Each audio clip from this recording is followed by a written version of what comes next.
असलियत सबकी जानता हूँ मैं, मुझे बस लोगों की एक्टिंग पसंद आती है। भारत के 28 राज्यों में उत्तराखंड के प्रोफेसर हल्द्वानी में आप सभी का स्वागत है। अपने देश में आप जुआ खेलते हैं तो पुलिस से घबराने की कतई ज़रूरत नहीं। आप पूछेंगे कैसी बात कर रहे हो जी जनाब, आप चाहे 2000 का जुआ खेल रहे हो या 2 करोड़ का, दोनों में जुर्माना सिर्फ और सिर्फ 500 का है और 6 माह की जेल की सज़ा का प्रावधान है। यहाँ सिर्फ जुर्माने से काम हो जाता है। वैसे फ़िलहाल हमने किसी को देखा नहीं कभी 6 महीने की। वैसे हल्द्वानी नहीं, देश के हर छोटे बड़े शहर में जुआ खेलने का प्रचलन बढ़ रहा है। वैसे जुआ तो हर कोई खेलता है, ज़रूरी नहीं वो ताश का ही हो। वैसे बचपन का याद है मुझे, दीपावली से पहले हम भी 25-25 पैसे जोड़पट्टी खेलते थे। हाँ, कभी कभी फ्लैश भी खेली है। इसमें तो बहुत मोटा जुआ होता था, खेला नहीं, देखा ज़रूर है। सूत्र बता रहे हैं अभी भी हल्द्वानी में दर्जन भर जगह मतलब लाखों के न्यारे व्यारे होने वाला जुआ चलता है। फिलहाल चलिए इतिहास की ओर जरा थोड़ा मुड़ के देखते हैं। जुए का इतिहास लाखों हजारों साल पुराना है और इसकी लत मानव मस्तिष्क में डोपामाइन के अत्यधिक स्राव से जुड़ी एक गंभीर मनोवैज्ञानिक समस्या है। प्राचीन सभ्यताओं से लेकर आधुनिक डिजिटल युग तक जुआ हमेशा समाज का हिस्सा रहा है। महाभारत काल को कौन नहीं जानता होगा। जुए की लत का नशा इसमें एक गांजा शराब से भी खतरनाक होता है। इसकी गिरफ्त में गरीब अमीर सभी आते हैं। फिलहाल हम जो बात करेंगे अमीरों की बात कर रहे हैं, क्योंकि ताज़ा अपराध का मामला हल्द्वानी शहर के बड़े जाने माने पैसे से बेहद मजबूत लोगों को लूटने का आया है। पहले आपको एसएसपी नैनीताल का आरंभ का बयान का मजमून बता देते हैं।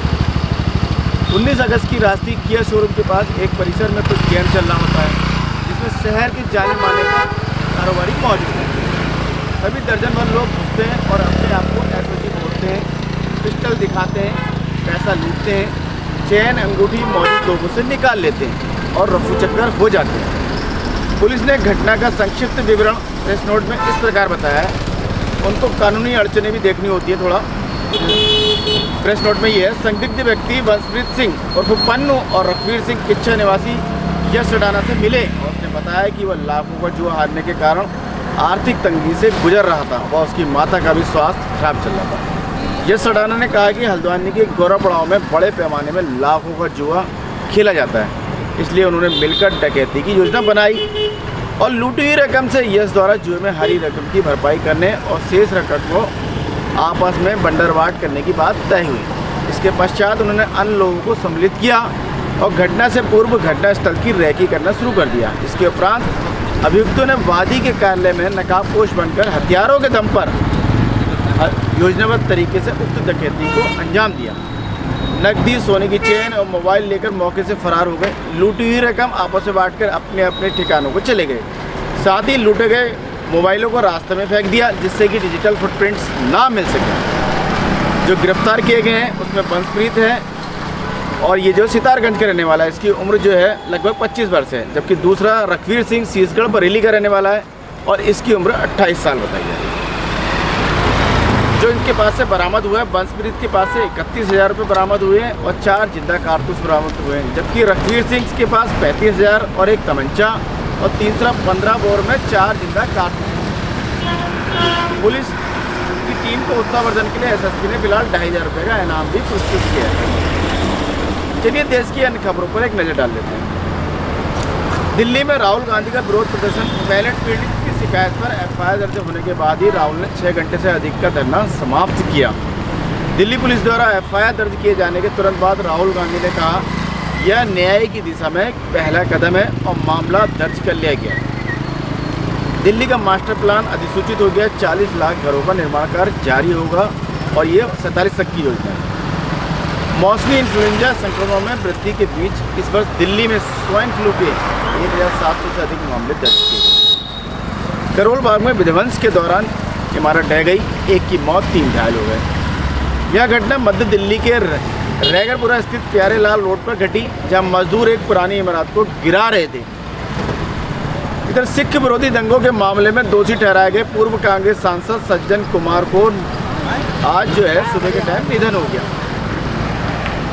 मुंबई से बड़ी खबर आ रही है कि मुंबई के कुल्ला में क्रेन गिरने से कम 10 लोग घायल हो गए। आज बॉम्बे हाईकोर्ट ने बांद्रा फुटबॉल मैदान को कन्वेंशन सेंटर में बदलने की योजना पर फिलहाल रोक लगा दी है। बॉम्बे हाईकोर्ट ने बरी होने के फैसले के खिलाफ अपील में 650 दिन की देरी को माफ़ करने से इनकार कर दिया है। इधर आदित्य ठाकरे के अनुसार मुख्यमंत्री फडणवीस मुंबई की खुली ज़मीन भाजपा विधायकों और अपने दोस्तों को बेच रहे हैं। इधर कर्नाटक में 43,80,000 से अधिक मतदाताओं को नोटिस मिलेगा। 20 लाख से अधिक मतदाताओं को तार्किक विसंगति के लिए चिन्हित किया गया। चित्रकूट दुर्घटना को लेकर हिरूर में एक निजी बस पलटने से बेंगलुरु कॉलेज के 2 छात्रों की मौत हो गई और 26 छात्र घायल हो गए। केरल से बड़ी खबर आ रही है कि अर्जुन एंकी के खिलाफ कापा लागू किया गया है। कन्नूर जिला प्रशासन ने पिछले 7 वर्षों के दौरान 9 आपराधिक मामलों में उनकी कथित संलिप्तता का हवाला दिया था। तमिलनाडु विधानसभा में डीएमके के सभी 59 विधायकों ने सरकारी कारों को लेने से इनकार कर दिया है। इधर छात्र विरोध प्रदर्शनों पर परिपत्र जारी, सीपीआई-एम ने तमिलनाडु के मुख्य सचिव को हटाने की मांग की। राज्य भर में आंदोलन की घोषणा की। तमिलनाडु के मुख्यमंत्री ने परिसीमन पर दिए गए बयान से राजनीतिक विवाद खड़ा हो गया है। उदयनिधि स्टालिन माधव अर्जुन के बीच भ्रष्टाचार की फाइलों, तमिलनाडु विधानसभा की कार्रवाई के सीधे प्रसारण को लेकर आज जम के नोकझोंक हुई। इधर छत्तीसगढ़ में पेपर लीक के आरोपों के बाद छत्तीसगढ़ विश्वविद्यालय ने परीक्षा रद्द कर दी है। उड़ीसा से बड़ी खबर आ रही है कि कवि आशुतोष परिदा को इस वर्ष का प्रतिष्ठित सरला पुरस्कार मिलेगा। प्रभा पब्लिकेशन द्वारा वर्ष 2024 में प्रकाशित उनके कविता संग्रह विश्वास देव पृथ्वी को IMPST द्वारा एक प्रेरणादायक संकलन के रूप में चुना गया था। पश्चिम बंगाल से बड़ी खबर आ रही है कि ABVP और SFI के बीच टकराव। बंगाल के मंत्री दिलीप घोष ने जादवपुर विश्वविद्यालय पर सर्जिकल स्ट्राइक की धमकी दी है। दक्षिण बंगाल में आई बाढ़ में 2 लोगों की मौत हो गई। 30,000 से अधिक घर क्षतिग्रस्त। इधर आंध्र प्रदेश में हैदराबाद के कड़प्पा में विवेकानंद रेड्डी हत्याकांड के आरोपों के परिसर पर ईडी ने छापा मारा आज। इधर बिहार में शिवराज सिंह चौहान ने कहा कि PMAY की योजना के तहत बिहार में 11,18,000 से अधिक स्थायी मकान बनाए जाएंगे। असम से गुवाहाटी शिलांग सड़क पर नाकाबंदी दूसरे दिन भी जारी रही। 3 साल से अधिक समय बाद इम्फाल गुवाहाटी बस सेवा फिर शुरू हुई। राष्ट्रीय राजमार्ग 2 पर सभी समुदायों की आवाजाही की मणिपुर में स्थायी शांति का मार्ग प्रशस्त करने वाला माना जा रहा है। इधर यूपी में निष्क्रिय कानून, सुप्रीम कोर्ट ने यूपी गैंगस्टर अधिनियम में खामियां पाई गई, कहा दुरुपयोग की इसमें जम के संभावनाएं से कतई इनकार नहीं कर सकते। यूपी के स्कूलों में यूट्यूबर्स पर प्रतिबंध लगाने के आदेश की विपक्ष ने कड़े शब्दों में आलोचना की है। राजस्थान में ग्रामीणों और मुख्य न्यायाधीश की स्कूल निरीक्षण टीम के बीच झड़प, दिक्के ने पुलिस को मूक दर्शक बताया। राजस्थान विधानसभा के मानसून सत्र के पहले दिन कांग्रेस विधायकों ने कार्रवाई का बहिष्कार किया। राजस्थान में स्थानीय निकाय चुनावों की घोषणा, कांग्रेस ने पंचायत टास्क फोर्स अभियान शुरू किया है। चुनाव की घोषणा के साथ ही सभी 309 शहरी और स्थानीय निकायों में आदर्श आचार संहिता लागू हो गई है। पंजाब में कौमी इंसाफ मोर्चा ने पंजाब बंद का आह्वान किया है। बंदी की सिंहों की रिहाई की मांग की है।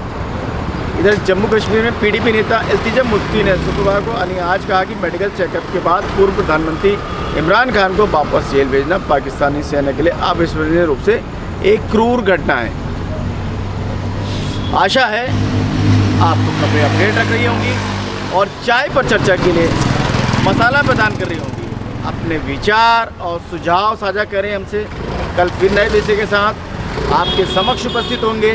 इसी के साथ मैं मनोज आर्य, खबर संसार के लिए जय हिंद।